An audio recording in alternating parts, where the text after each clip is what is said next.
दिवंगत अभिनेता सुशांत सिंग राजपूत याच्या मृत्यूचं कारण हे आत्महत्याच आहे असा निर्वाळा मुंबई पोलिसांनी दिला होता।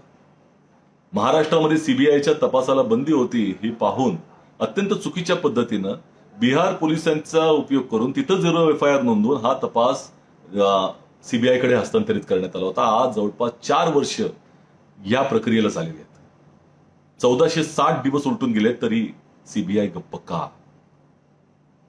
एम सारख्या प्रतितीय संस्थेनं जो अहवाल दिला आणि ज्यामध्ये तो निर्वाळा दिला होता की सीबीआय सुशांत सिंगच्या मृत्यूचं कारण हे आत्महत्याच आहे, त्यालाही 1400 दिवस उलटून गेले।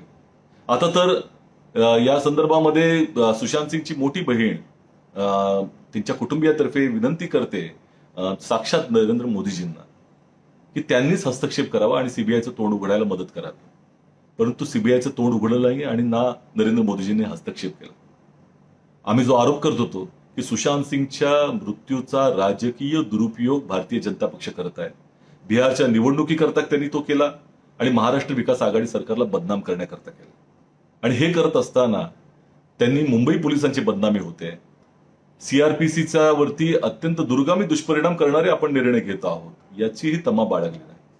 हे अत्यंत कुटील पद्धतीचं राजकारण भारतीय जनता पक्ष करतंय हे अधोरेखित होतंय। पालघर साधूंच्या प्रकरणामध्ये देखील अशीच महाराष्ट्र विकास आघाडी सरकारची बदनामी करण्यात आली। त्याच्या तपासाच्या संदर्भामध्ये काय झालं हेही सांगितलं गेलं नाही। सुशांत सिंगच्या मृत्यूच्या या तपासामध्ये 3 राष्ट्रीय एजन्स्या यंत्रणांचा वापर करण्यात आला, परंतु अद्यापही काही सांगितलं गेलं नाही। ही राजकीय चुप्पी आहे आणि सीबीआय सारख्या प्रतितीय संस्थेची बदनामी या माध्यमातून झाली आहे आणि त्याचं मूळ कारण जर असेल कुठलं तर ते भारतीय जनता पक्षाचं अत्यंत कुटील राजकारण आहे।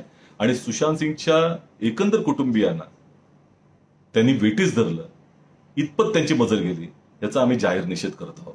सीबीआय तोंड कधी उघडणार हा प्रश्न आमचा अजूनही अनुत्तरित आहे।